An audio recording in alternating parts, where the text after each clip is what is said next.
कुछ विशेष पेय पदार्थ दिखाई दे रहे हैं, जैसे देखो मिल्क,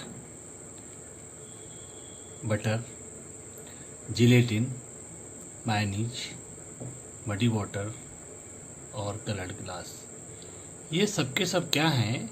कोलॉइड्स हैं।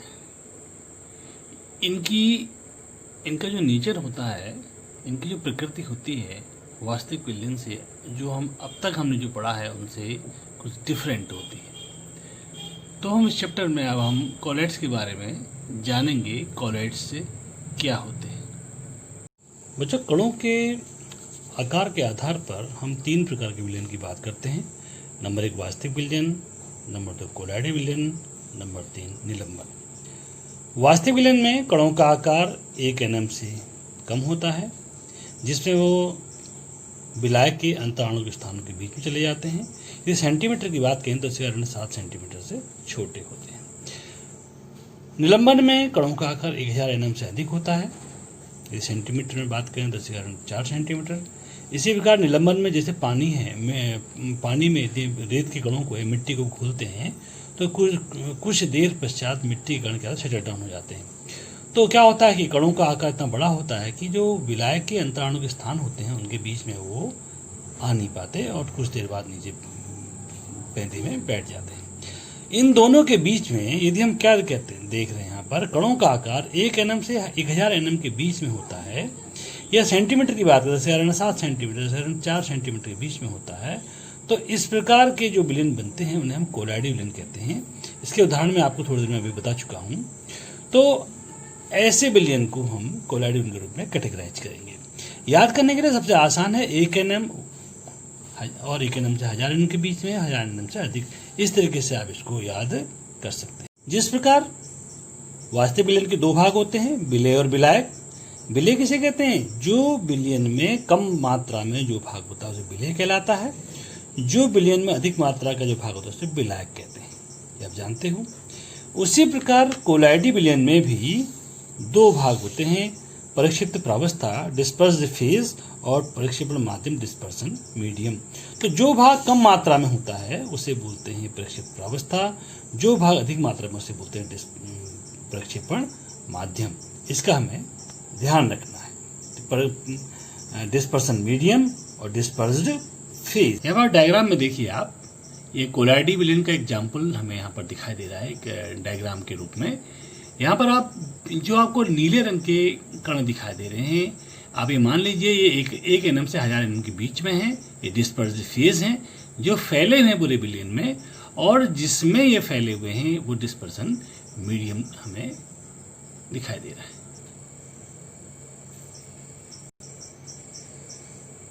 स्टार्च का एग्जाम्पल दिखाई दे रहा है आपको यहाँ पे कोलॉइडल विलयन के एग्जाम्पल देखिए। और मिल्क हो गए, ब्लड है, शहद है, और ये आपको स्टार्च का विलयन दिखाई दे रहा है।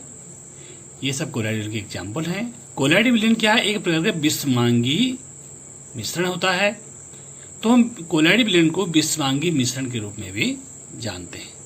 बच्चों, यहाँ पर कोलॉइड का वर्गीकरण आपको मैं बता रहा हूँ। देखिए आप, यहाँ पर कोलॉइड को हम 3 प्रकार से वर्गीकृत कर सकते हैं। फिर इसमें सब वर्गीकरण और है, मतलब इनको फिर और आगे वर्गीकृत करेंगे।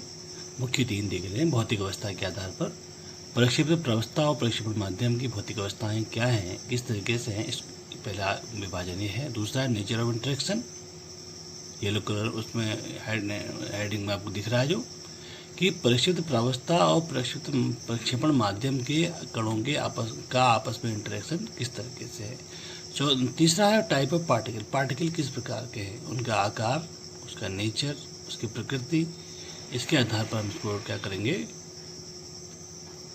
वर्गीकृत करेंगे। देखिए, परिक्षेपित प्रावस्था और माध्यम की भौतिक अवस्था के आधार पर हम निम्न प्रकार से हम इसको वर्गीकृत कर सकते हैं। पहला आप देखिए, यदि प्रक्षेपण माध्यम ठोस है और इस पर 3 प्रकार के हमारे प्रक्षेपण प्रावस्थाएं हो सकती हैं, ठोस, द्रव और गैस। तो 3 प्रकार के कोलॉइड हो गए। दूसरा है, यदि प्रक्षेपण माध्यम द्रव है तो इसमें भी 3 प्रकार के हमारे प्रावस्थाएं हो सकती हैं, ठोस, द्रव और गैस। 3 प्रकार के कोलॉइड हमारे और ये हो गए। और तीसरी कैटेगरी है, यदि माध्यम गैस है, प्रक्षेपण माध्यम गैस है और प्रावस्थाएं ठोस, द्रव, गैस हैं, तो इसमें केवल 2 प्रकार के कोलाइड होते हैं। तीसरा जो गैस और गैस प्रावस्था, गैस और प्रक्षेपण माध्यम गैस, इस प्रकार के मिश्रण में किसी भी प्रकार का कोलाइड हमें प्राप्त नहीं होता है, क्योंकि गैस और गैस का मिश्रण समांगी मिश्रण होता है और हम जानते हैं कोलाइड एक प्रकार का विसमांगी मिश्रण है। तो आप देख रहे हैं यहाँ पर, ध्यान दीजिए, कभी एग्जाम में आ सकता है कि प्रावस्था प्रक्षेपण माध्यम गैस और प्रावस्था गैस होने पर यह कोलाइड विलयन क्यों नहीं होता। तो आपका आंसर ये होगा। तो देखिए 8 प्रकार के हमारे कोलाइड हो गए। और इसमें ध्यान देने वाली एक बात और है कि प्रक्षेपण माध्यम की जो प्रावस्था होगी वही प्रावस्था पूरी कोलाइड की होगी। यदि प्रक्षेपण माध्यम ठोस होगा तो कोलाइड हमारा ठोस आकृति का होगा, ठोस, उसकी प्रावस्था ठोस होगी। यदि द्रव प्रावस्था है प्रक्षेपण माध्यम का, यदि प्रक्षेपण माध्यम द्रव है तो हमारा कोलाइड जो है द्रवीय फॉर्म में होगा। यदि गैस है तो कोलाइडी फॉर्म हमारा गैसीय फॉर्म में होगा। इसको हम इस ढंग से समझेंगे। प्रक्षेपण माध्यम ठोस है और प्रावस्था भी ठोस है, तो एग्जाम्पल होता है जेमस्टोन और कलर्ड ग्लास। इस तरह के कोलाइड होते हैं। ये आपको इस तरह के कोलाइड दिख रहे हैं जिससे प्रक्षेपण माध्यम भी ठोस है और प्रक्षेपण प्रावस्था भी ठोस है। ये आप देख रहे हैं जेम जो है अंगूठियों में काम आते हैं। कलर्ड ग्लास तो आपने देखी ही है। आप देख रहे हैं जब प्रक्षेपण माध्यम ठोस प्रावस्था द्रव होगी तो इसका एग्जाम्पल हमारा जेली है, चीज़ है, बटर है, ग्लू है। ये हमारे इस तरह के एग्जाम्पल होते हैं। आपने देखे ही हैं। चीज़ आपने सब फैमिलियर हैं चीज़ से, बटर से, जेली से। जेली गली टॉफ़ियाँ जो बाजार मार्केट में उपलब्ध होती हैं, ये हमारे कोलाइड्स के एग्जाम्पल हैं, इस तरह के कोलाइड्स के। जब प्रक्षेपण माध्यम ठोस और प्रावस्था गैस होगी तो इस तरह के एग्जाम्पल हमारे प्यूमिक स्टोन है, सॉलिड रबर है, फॉर्म रबर जिसे हम कहते हैं।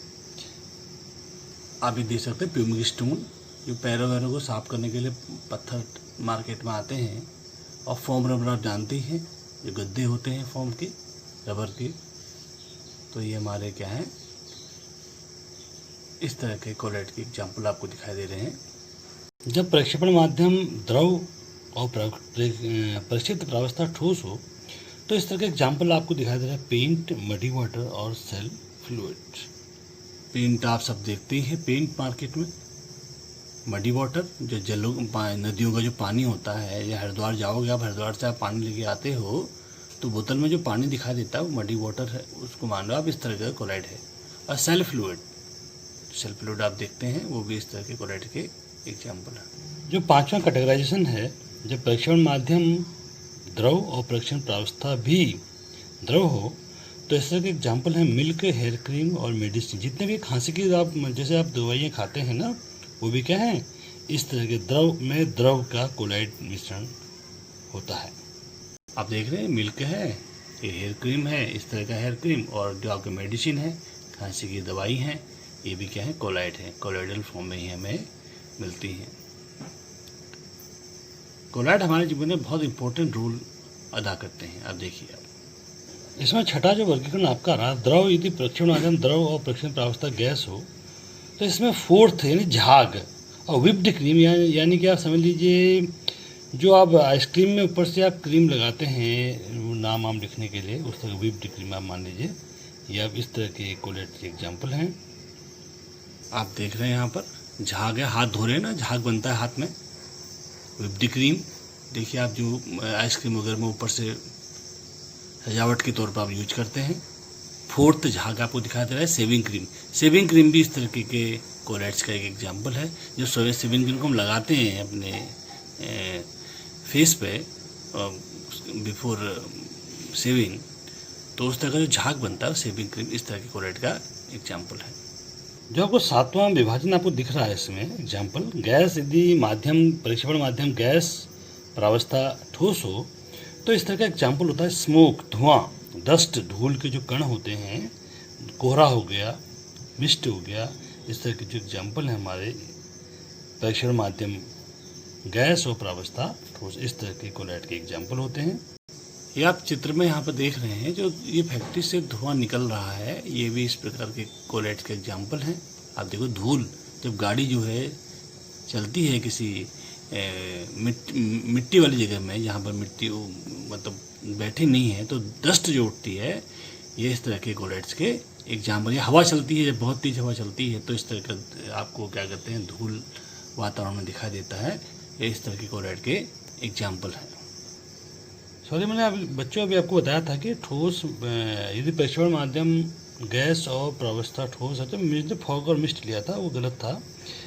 जब प्रक्षेपण माध्यम गैस और प्रक्षेपण प्रावस्था ठोस है तो स्मोक और डस्ट इसका एग्जाम्पल है।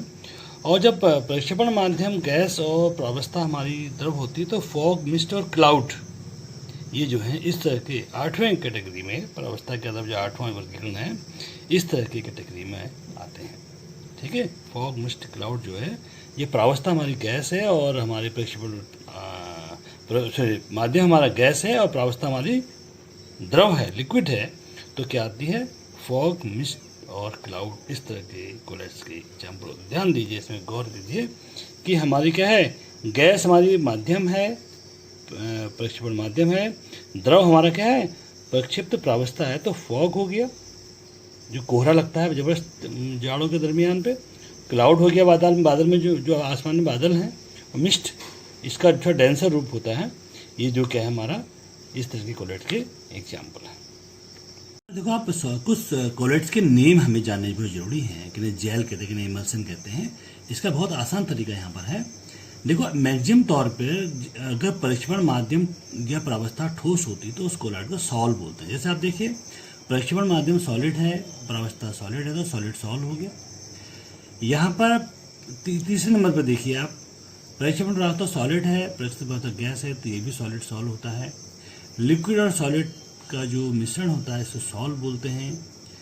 और यहाँ पर आप देखिए, एक जो दूसरे नंबर का आप दिख रहा है, यहाँ पर प्रक्षेपण माध्यम सॉलिड है, प्रक्षेपण प्रावस्था लिक्विड है, इसको केवल हम जेल बोलेंगे। गौर कीजिए आप, ठीक है, ये जेल हो गया।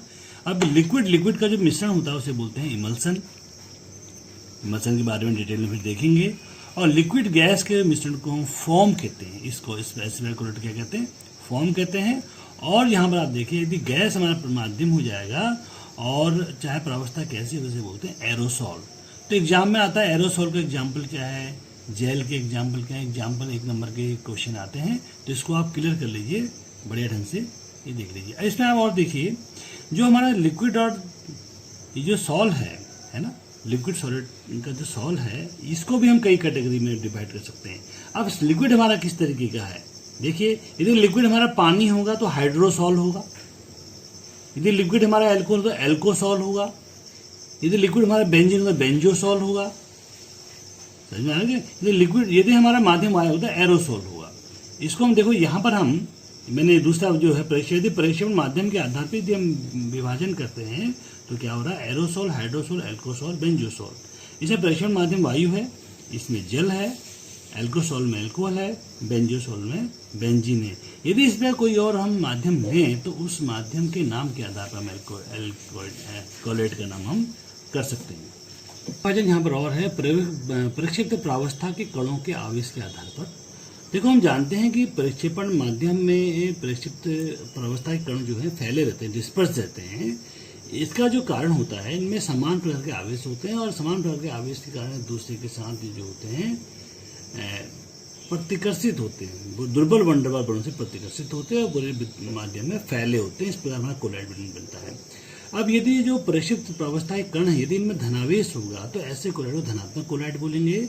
यदि इनमें ऋणावेश होगा, ऐसे कोलैट को ऋणात्मक कोलैट बोलेंगे। तो किसी भी कोलैट विलयन में एक प्रक्षिप्त प्रावस्था कणों में केवल एक ही प्रकार का आवेश होता है, धनात्मक आवेश होता है या तो ऋणात्मक आवेश होता है। तो धनात्मक कोलैट के एग्जाम्पल हैं, तो जितने हमारे धातु हाइड्रोक्साइड होते हैं, जैसे एल्युमिनियम हाइड्रोक्साइड, फेरिक हाइड्रोक्साइड, ये हमारे इसके एग्जाम्पल हैं। इसके अलावा हीमोग्लोबिन, मेथिलीन ब्लू इंडिकेटर जो होता है, ये हमारे धनात्मक कोलैट के एग्जाम्पल हैं। और ऋणात्मक कोलैट में जितने में धातु सॉल होते हैं, जैसे गोल्ड, सिल्वर, कॉपर, प्लेटिनम, ये क्या कहते हैं, इनमें धनात्मक ये धातु इलेक्ट्रॉनों को अपनी ओर ट्रैक कर रखते हैं। तो इस वजह से जो होते हैं, जितने भी धातु कोलैड होते हैं, ये आर्सेनिक सल्फेटिक कोलैड होते हैं, कैडमियम सल्फेटिक कोलैड होते हैं, स्टार्च हो गई, मिट्टी हो गई, ये मिट्टी का जो विलयन हो गया, मतलब मडी वाटर जो होता है, ये सब क्या हमारे ऋणात्मक कोलैड के हमारे एग्जाम्पल है। कणों की आकृति के आधार पर भी हम कोलैड को हम डिवाइड कर सकते हैं। एक ऐसे, जब इनके जो परिचित प्रावस्था के कण हमारे गोल आकार के होने, ग्लोबुलर या स्फेरो कोलैड बोलते हैं। जैसे प्रोटीन की जो जितने प्रोटीन के कोलाइड विलेन हैं वो सब क्या है, ग्लोबुलर कोलाइड विलेन कहलाते हैं। इसी प्रकार ऐसे विलेन जिसमें प्रक्षिप्त प्रावस्था के कण जो है रेखीय आकृति के होते हैं, लीनियर या फाइब्रस कोलाइड हम कहते हैं। जिनमें डेनेचर्ड एल्बुमिन के कोलाइड होते हैं वो हमारे रेखीय कोलाइड के एग्जाम्पल हैं। तो वर्गीकरण है इसमें प्रक्षिप्त प्रावस्था और प्रक्षेपण माध्यम के बंधुता के आधार, इनके बीच में बॉन्डिंग कैसी है आपको पता है। मैंने फिर बार बार आपको मैं डायग्राम बता रहा हूँ। ये हमारा कोलाइड विलेन बीकर में रखा हुआ है। तो ये जो हमारा जिस पर बना हुआ है हम देख रहे हैं, ये माध्यम है, प्रक्षेपण माध्यम है। और जो ये कण आपको दिखाई दे रहे हैं, ये प्रक्षिप्त प्रावस्था है, प्रक्षिप्त प्रावस्था।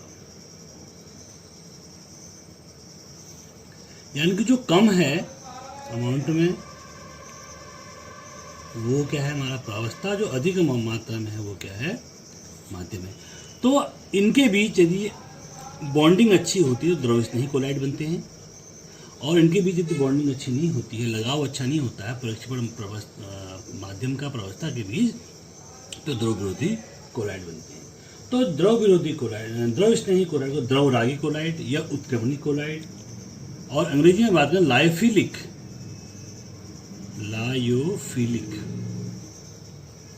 कोलाइड बोलते हैं। इसलिए द्रव विरोधी को हम लायोफोबिक कोलाइड बोलेंगे, लायोफोबिक कोलाइड बोलेंगे, या द्रव विरागी या अनुत्क्रमणी कोलाइड बोलेंगे। हमने कहा था कि जो द्रव स्नेही कोलाइड है इसमें प्रक्षिप्त प्रावस्था प्रक्षेपण माध्यम से अत्यधिक लगाव रखती है। तो ऐसे कोलाइड हमें जो गोंद हो गए, स्टार्च और जिलेटिन हो गया, ये हमारे क्या द्रव स्नेही। जैसे आप घर में क्या गोंद बनाते हैं, आपने माना पानी में थोड़ा मैदा डाल दिया तो क्या हो जाता है, आपका गोंद बन जाता है। पहले ज़माने में ऐसा करते थे, अब तो नए नए मार्केट में अवेलेबल हैं। पहले तो ये कोलाइड आसानी से बन जाता है, ठीक है नहीं। और द्रव विरोधी जिसको मतलब इनमें जो है लगाव कम होता है माध्यम और प्रावस्था के बीच में, यानी कि बड़े मुश्किल से बनते हैं इस तरह कोलाइड, ठीक है नहीं। तो इसे बोलते हैं द्रव विरोधी कोलाइड। इसमें धातु, ये धातु ऑक्साइड, हाइड्रोक्साइड, ये सल्फाइड, जो इसके विलेन होते हैं क्या होते हैं, द्रव विरोधी कोलाइड होते हैं। देखो यहाँ पे हम द्रव विरोधी और द्रव स्नेही कोलाइड में यहाँ पे डिफरेंस बता रहा हूँ, बहुत ही इंपॉर्टेंट है, एग्जाम पॉइंट ऑफ व्यू से एग्जाम में आता है। पहली बात तो यह है कि इसमें कणों का आकार, द्रव स्नेही में बिलियन के कणों का आकार इसमें होता है वास्तविक कणों से बड़ा होता है। जो इसमें विलेय के कणों का, यानी प्रावस्था के कण जो होते हैं, प्रावस्था के कण जो होते हैं आकार में वास्तविक विलयन के कणों से, वास्तविक विलयन के कणों से बड़े होते हैं, ठीक हो गया। इसमें क्या होता है, द्रव विरोधी में आकार तो छोटे होते हैं, आकार इनसे छोटे होते हैं, परंतु ये क्या होते हैं, ये झुंड बना लेके के झुंड या ग्रुप बनाकर आकार, बड़ा आकार ग्रहण कर लेते हैं, बड़ा आकार ग्रहण कर लेते हैं, ठीक है। तो इसमें कणों मतलब ये है कि जितना हमारा जो चाहिए हमको कोलाइड कणों के आकार, उससे बड़े आकार बन जाते हैं। छोटे छोटे तो होते हैं, छोटे छोटे करके पुंज बड़े बड़े बन जाएंगे ऐसे, ठीक है। तो इनके आकार बड़े होते हैं, तो इनको पहले उनको तोड़ना पड़ता है, छोटे आकार में कन्वर्ट करना पड़ता है, तब जाके कोलाइड विलयन बनाना पड़ता है। अगला है, इसका स्कंदन आसान नहीं होता। इसका स्कंदन आसान नहीं होता। स्कंदन समझ रहे हैं, स्कंदन होता है कोलाइड विलयन को, किसी कोलाइड विलयन को उसके निलंबन फॉर्म में लाने के लिए को स्कंदन कहलाते हैं, ठीक है। कोलाइडी गुण को खत्म कर देना। और इसका स्कंदन आसान होता है। इसका स्कंदन क्या होता है, आसान होता है, ठीक है। इसमें प्रक्षेपण माध्यम और प्रावस्था के बीच ये प्रबल गुण पाया जाता है, प्रबल बल पाया जाता है, इनके प्रबल बल से जुड़े होते हैं। और जबकि दुर्बल बल से, इसमें क्या होता है, इनके माध्यम और उसके बीच में, माध्यम और प्रावस्था के बीच में दुर्बल आकर्षण बल होता है, दुर्बल आकर्षण बल होता है। आप जानते हैं, तो राइटिंग मेरी खराब हो रही है, फटाफट मैं सोचा फटाफट लिख लूँ ताकि कम समय में वीडियो बन जाए। अगला देखो, ये होते हैं हमारे उत्क्रमणीय होते हैं, उत्क्रमणीय प्रकृति के होते हैं, यानी कि इनको हम यदि स्कंदन कर लेंगे तो आसानी से दोबारा भी हम क्या कोलाइडल बना सकते हैं। उत्क्रमणीय प्रकृति के होते हैं, ये अनुत्क्रमणीय प्रकृति के होते हैं, यानी एक बार स्कंदन हो जाए तो दोबारा कोलाइड नहीं बना पाते, इसलिए इसका नाम अनुत्क्रमणीय कोलाइड, ये इरिवर्सिबल कोलाइड है, इसका नाम उत्क्रमणीय कोलाइड या इरिवर्सिबल कोलाइड इसका नाम है। ठीक है, इसमें अभी हम देखेंगे टिंडल प्रभाव कम होता है, टिंडल प्रभाव कम दिखाई देता है, इसमें टिंडल प्रभाव स्पष्ट दिखाई देता है, इसमें टिंडल प्रभाव स्पष्ट दिखाई देता है। ठीक है, इसमें कणों के आवेश का मान, इसमें कणों का जो आवेश होता है, आवेश का मान बिलियन के पीएच पर निर्भर करता है, बिलियन के पीएच पर निर्भर करता है। जबकि इसमें कणों का, और जो शून्य भी हो सकता है, मतलब आवेश जो है जीरो भी हो सकता है, जबकि इसमें कणों का आवेश या तो पॉजिटिव होगा या निगेटिव होगा। ये मतलब असली ट्रू कोलाइड तो यही हुआ, असली में कोलाइड हमारे यही हुए। अगला है, इसकी श्यानता जल की श्यानता से उच्च होती है, इसकी श्यानता क्या होती है, विस्कोसिटी, इसकी बहाव, जो बहाव होता है ना, बहाव जो कोई भी, जैसे आप पानी फेंक दे रहे हो तो पानी तेजी से बहने लगता है, उसकी श्यानता क्या कम है ना। और ऐसे आप गोंद है, गोंद को आप क्या करते हैं, किसी तिरछे तल में डाले, धीमे धीमे बहने लगता है, ठीक है, श्यानता होती है। इसकी श्यानता हमेशा विलायक से उच्च होती है, विलायक से उच्च होती है। इसकी श्यानता जो होती है विलायक के बराबर होती है। ठीक हो गया। और इसका जो उदाहरण है जिलेटिन है, अगर जेल है, सरेस है, सरेस जो ये हम पेंट वेंट में डालते हैं ना, उसमें सरेस का विलेन हो गया, स्टार्च हो गया, रबर हो गया, ये द्रव स्नेही कोलाइड के उदाहरण है। जबकि तुमको मैंने बताया था गोल्ड, सिल्वर, धातु कोलाइड, धातु आर्सेनिक सल्फाइड की कोलाइड, धातु hydroxide colloid, arsenic oxide colloid, ये क्या होते हैं, द्रव विरोधी कोलाइड होते हैं। द्रव स्नेही में, द्रव विरोधी कोलाइड में आपको मैं कुछ प्रिंटेड, आपको मैं साफ अक्षर शब्दों में लिखा हुआ अंतर आपको दिखा रहा हूँ।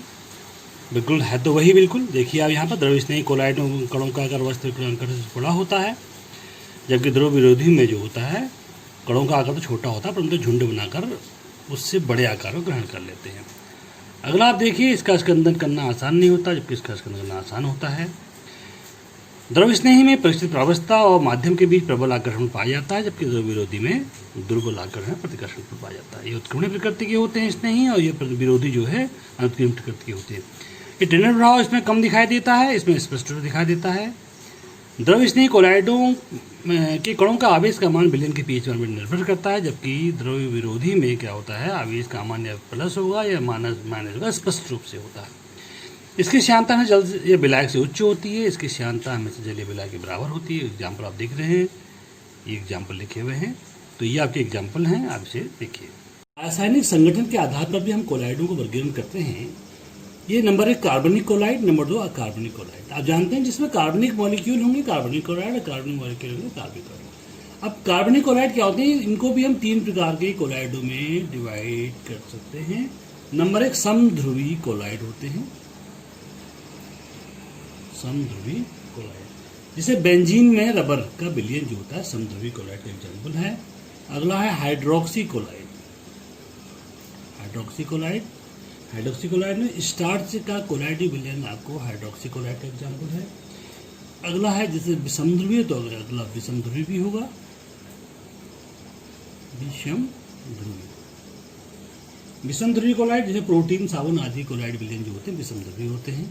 ये कार्बनिक कोलाइड को 3 भागों में बांट सकते हैं। इसी प्रकार जितने भी हमारे इनऑर्गेनिक हमारे मेटल्स होते हैं उनके कोलाइड को हम क्या बोलते हैं, कार्बनिक कोलाइड बोलते हैं। जैसे गोल्ड Au का, Ag का हो गया, ठीक है, कॉपर का हो गया, धातु कोलाइड जितने भी होते हैं, जो भी लायोफोबिक कोलाइड भी हम बात कर जिसकी बात कर रहे थे, टाइटेनियम ऑक्साइड का जो कोलाइड होता है, ये सब किस, फेरिक हाइड्रोक्साइड का जो कोलाइड होता है, ये सब के सब कोलाइड क्या है, हमारे अकार्बनिक कोलाइड है। अब बच्चों आपको यहाँ पर जो लास्ट हमारा जो डिवीजन है, यहाँ टाइप ऑफ पार्टिकल्स में देखिए 3 तरह के आपके कोलाइड्स हैं। मल्टीमोलिकुलर, जिन्हें हम बोलते हैं जब मल्टीमोलिकुलर, मैक्रोमोलिकुलर और एसोसिएटेड मॉलिक्यूलर। ये जो मल्टीमोलिकुलर है इसको हम माइक्रोमोलिकुलर भी बोलते हैं, मॉलिकुलर भी बोलते हैं, यानी कि बहुआण्विक कोलाइड। और अगला जो हमारा है मैक्रोमोलिकुलर, बृहदाण्विक कोलाइड। और जो तीसरा आपको जो दिखाई दे रहा है ये संगुणक या मिसिलर सहचरी कोलाइड, इनको हम कहते हैं। देखिए आगे इनके बारे में डिटेल में अब हम समझते हैं।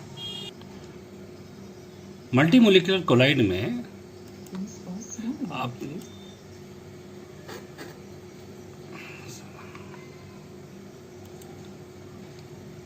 मल्टीमोलिकुलर कोलाइड में आप देखते हैं इस तरह के कोलाइड में बहुत से परमाणु या लघु परमाणु एकत्रित होकर पुंज जैसी आकृति को विलयन बनाते हैं। इस तरह के कोलाइड एक सीमा में, कोलाइडी सीमा में होता है।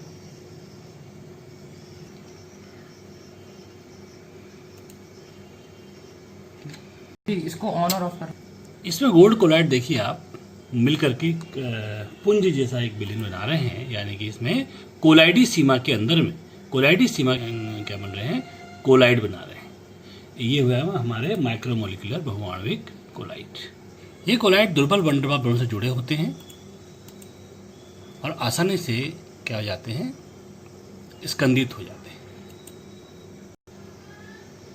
स्टार्च, प्रोटीन और सेलुलोज के जो बने हुए कोलाइड्स होते हैं ये हमारी दूसरी कैटेगरी मैक्रोमोलिकुलर कोलाइड्स की कैटेगरी में आते हैं।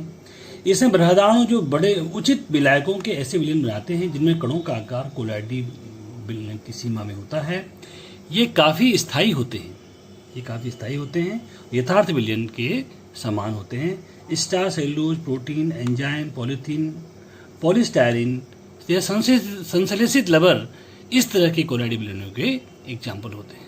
पॉलीथीन, नायलॉन और पॉलीस्टायरीन, ये इस तरह के जो विलयन होते हैं ये हमारे मैक्रोमोलिकुलर कोलाइड के एग्जाम्पल हैं। तीसरे प्रकार का एग्जाम्पल है संगुणन मिसलर कोलाइड है। कुछ ऐसे पदार्थ होते हैं जो कम सांद्रताओं पर सामान्य प्रबल विद्युत अपघट्य परंतु उच्च सांद्रता पर कणों का पुंज बनने का मिसेल बनाते हैं, जो आपस में ससंजक और दुर्बल बंधनों से जुड़े होते हैं। ऐसे विलयन को हम कोलाइडी या सहचरी कोलाइड कहते हैं।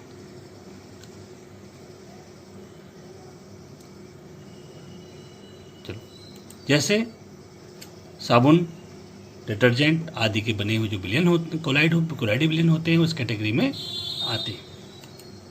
मिसेल बन रहे हैं, देखिए आप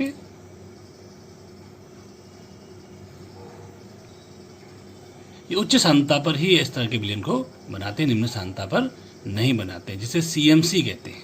CMC यानी क्रांतिक मिसेल सांद्रता, वह न्यूनतम सांद्रता जिससे कम पर विद्युत अपघट्य जिसके समान और अधिक होने पर वो कोलाइडी विलयन के समान व्यवहार करता है। यानी उससे कम पर वो विद्युत अपघट्यता व्यवहार करेगा, उससे अधिक पर क्या करेगा वो, मतलब कम सांद्रता विद्युत अपघट्य की तरह, उससे अधिक सांद्रता पर क्या कर रहा है, कोलाइडी विलयन के समान व्यवहार करता है। मतलब इसे कहेंगे CMC, क्रांतिक मिसेल सांद्रता।